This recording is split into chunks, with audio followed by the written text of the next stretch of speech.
Please ensure the loan repayment, will you? While I was at work, an unexpected email popped up.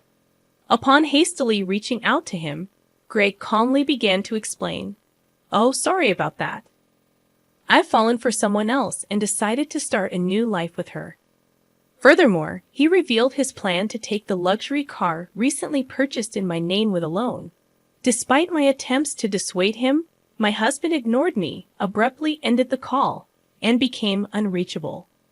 In the end, Greg disappeared with his mistress, leaving behind a substantial debt. As a mother to our 10-year-old son, I never envisioned such an unfair situation. I found myself at a loss, unsure of what to do, my mind going blank. At 35 years old, my name is Hannah, and my husband Greg is the same age. We were a family of 3, including our intelligent 10-year-old son Ryan. Ryan had displayed remarkable intelligence from a young age, reading papers on the computer and seeking my opinion on complex topics. In contrast, Greg was unstable, never holding down a steady job. Despite my full-time job and concerns about our future, Greg had recently maintained a stable income for 3 years.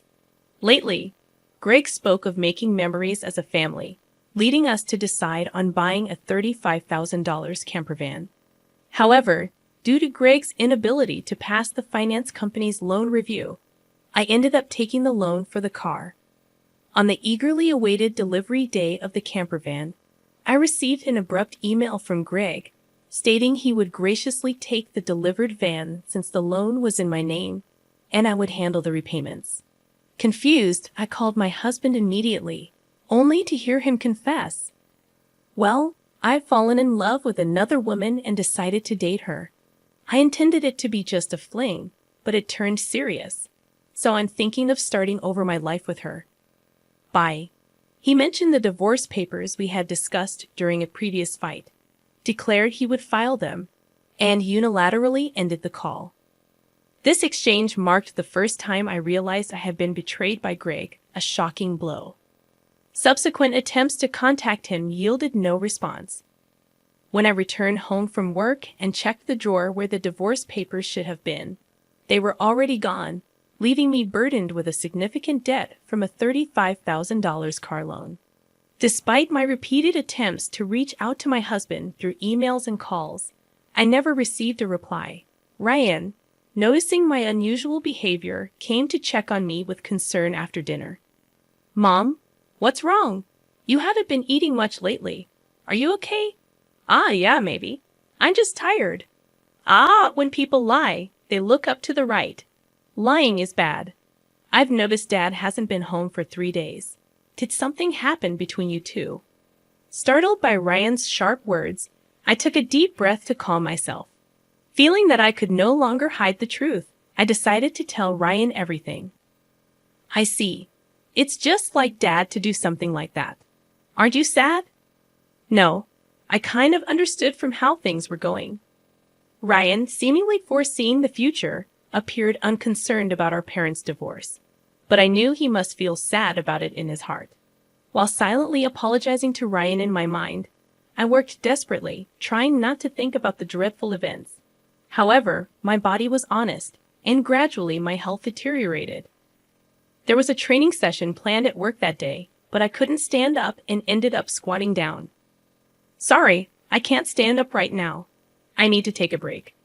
I heard my colleagues' voices full of concern, but I couldn't respond and collapsed. When I regained consciousness, I found myself in a hospital room. I received a diagnosis from the doctor that I needed detailed examinations, and I was admitted to the hospital. Hannah thought, "I feel so pathetic. It's supposed to be just emotional stress." Looking at the IV drip in my arm and the white ceiling of the hospital room, tears naturally started to flow. At that moment, Ryan, who is usually calm, rushed into the room with an extremely worried look, prompting me to quickly wipe away my tears. "Mom, what happened? Is it serious? You're not going to die, right?" "Of course not. I wouldn't leave my dear son alone." That's good, really.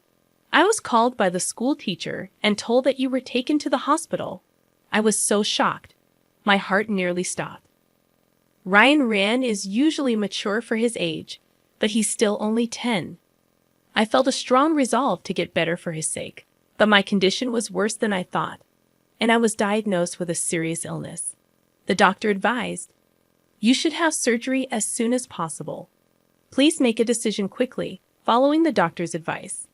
I underwent surgery, and by the time I was discharged, it had been a month since Greg had left. When I returned home and opened the mailbox, I found a demand letter for the car loan payment. Hannah thought the repayment should have been automatically deducted from my account. In panic, I checked the account balance with my cash card, and the balance, originally $20,000, was now only $33.90. Hannah thought, Greg did this. I want to ask him to return the money, but I can't contact him. What should I do? Since I don't have the camper van, I can't sell it. After Greg left, everything seemed to be going in a bad direction, and my mood sank deeper. Seeing me saddened by my series of misfortunes, Ryan put his hand on my forehead. "You look pale. Are you feeling sick again? You don't seem to have a fever, though."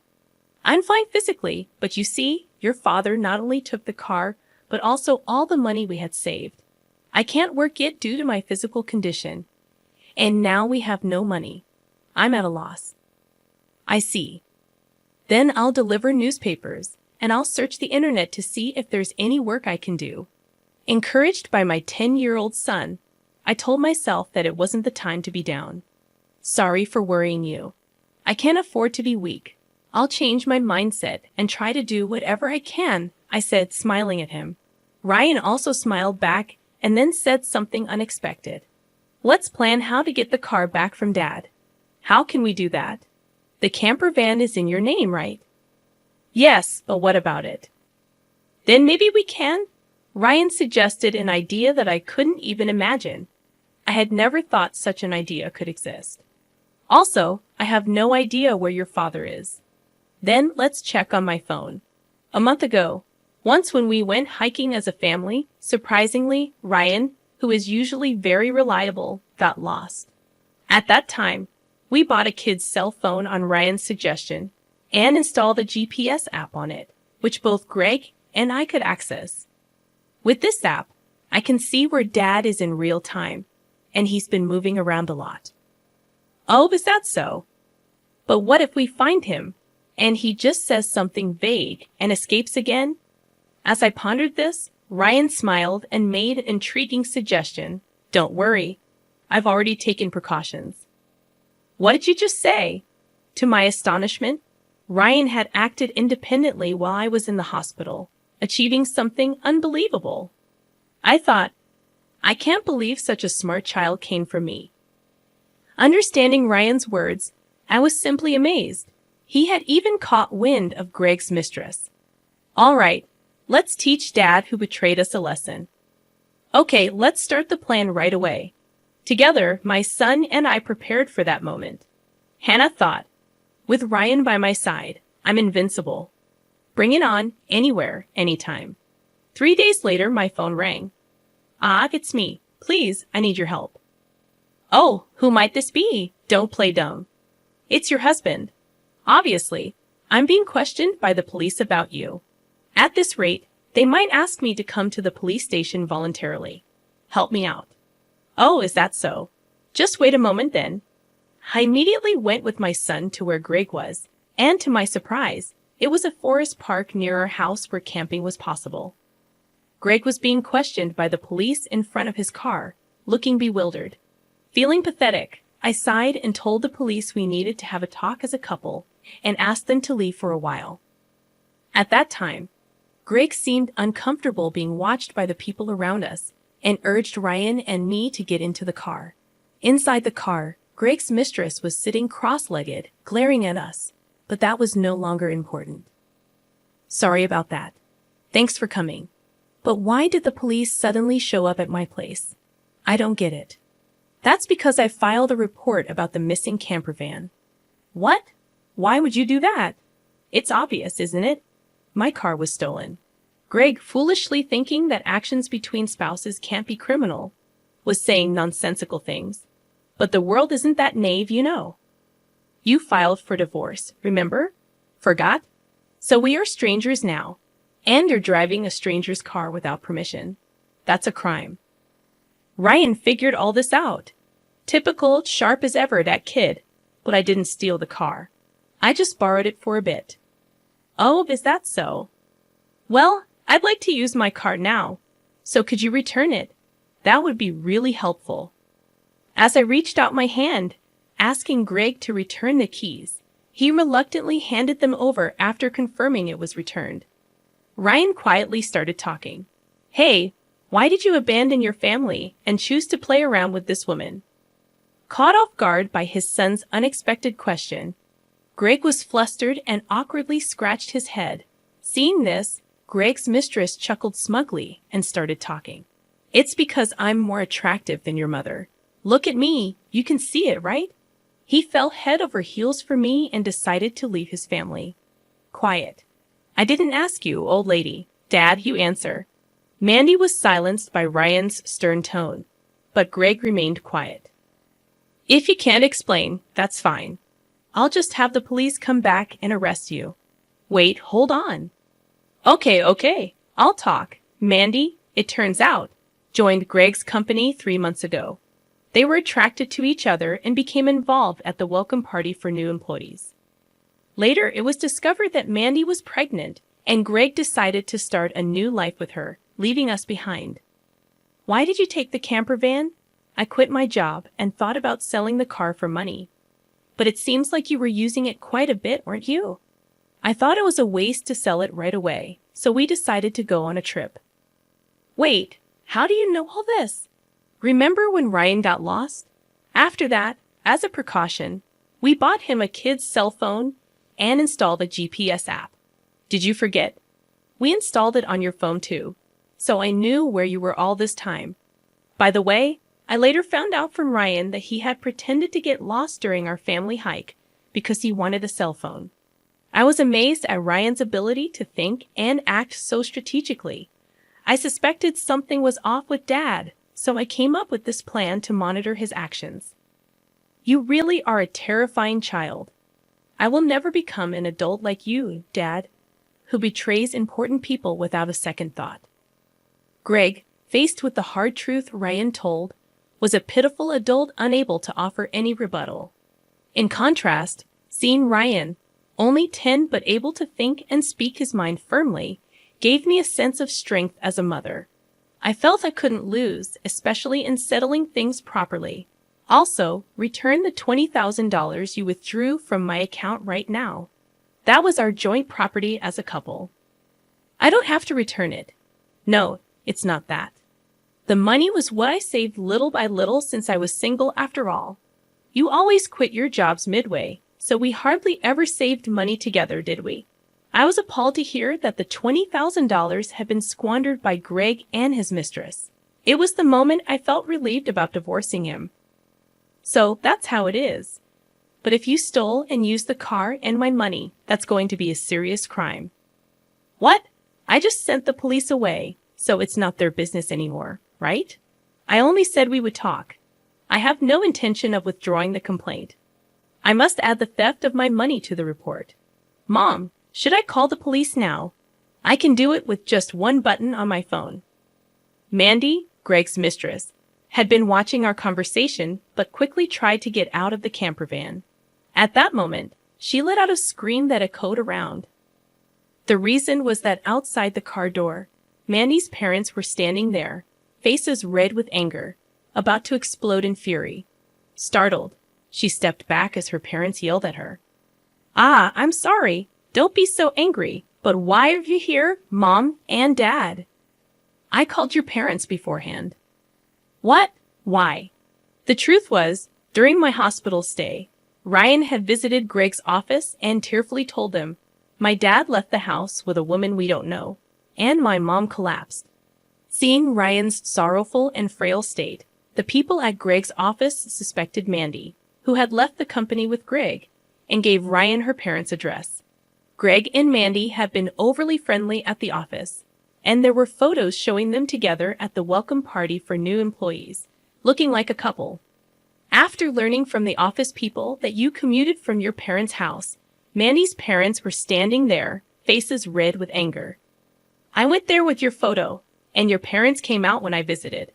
Then I told them everything that had happened. So today, I contacted Mandy's parents and asked them to wait nearby for a while. How could you do this to me? The worst. I don't want to hear that from you. That's my line. By the way, your stomach seems quite big. When is the baby due? In 3 months. What?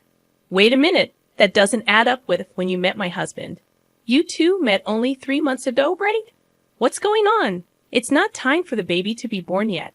Greg, hearing this for the first time, stared at Mandy, eyes wide. Wait, what does that mean? Are you stupid? Don't you get it? It takes about 9 months from conception to birth, which means the child she's carrying isn't yours. You're so foolish. What do you mean, Mandy? Have you been deceiving me? Ah, I almost got away with it. Can't help it now that I'm caught. You're so naive. You can't see through lies at all. Really, a fool. Don't mock me. My whole life is ruined because of you. What were you thinking? Greg and Mandy started an ugly argument, but nobody intervened, letting them have it out. Meanwhile, we contacted the police again to explain the situation. As it began to get dark, the forest park was brightly lit by the red lights of the police cars. No, really, I was wrong. I was truly wrong. I'm sorry. I'll work hard and never cheat again, so please just don't arrest me, Dad. People don't change that easily, especially lazy people like you. Exactly, Ryan's right. I can't trust you at all. Reflect on your actions and pay for your crimes at the police station. If I get arrested, I won't be able to pay back the money. Is that okay with you? I don't mind. Pay me back after you've atoned for your sins. Take your time, don't worry. I've already found you a place to work. Let's see, there's Ryan's child support plus the $220,000 you stole from me. I'm not sure how much it will all add up to, but you'll work and pay it all back. I had one last thing to say to Mandy the mistress. You might think you're just an onlooker, but don't forget you're an accomplice to Greg's theft. Be prepared for that. When I told them that Mandy would have to pay if Greg couldn't return the stolen money, she shivered in fear. Mandy asked her parents for help, but they refused, saying, "We disown a daughter who causes trouble for others." Thus, Greg and Mandy were taken away in a police car together. Thanks to Ryan's smart strategy, we were able to punish Greg and his mistress, Mandy. Though they were released from detention soon after, they faced a hefty payment to me. Through a lawyer, I claimed $20,000 in damages. Additionally, I made Greg agree to pay $500 a month in child support for Ryan. I introduced Greg to a subcontracting factory of the company I work for. The support and other charges I claimed from Greg would be deducted from his salary and paid into my account. I also sold the camper van and was freed from the auto loan. Since then, my health has improved remarkably, and I am now energetically committed to my job. Ryan has been actively helping with household chores and errands. I want to keep moving forward strongly so that Ryan can pursue the path he loves without giving up.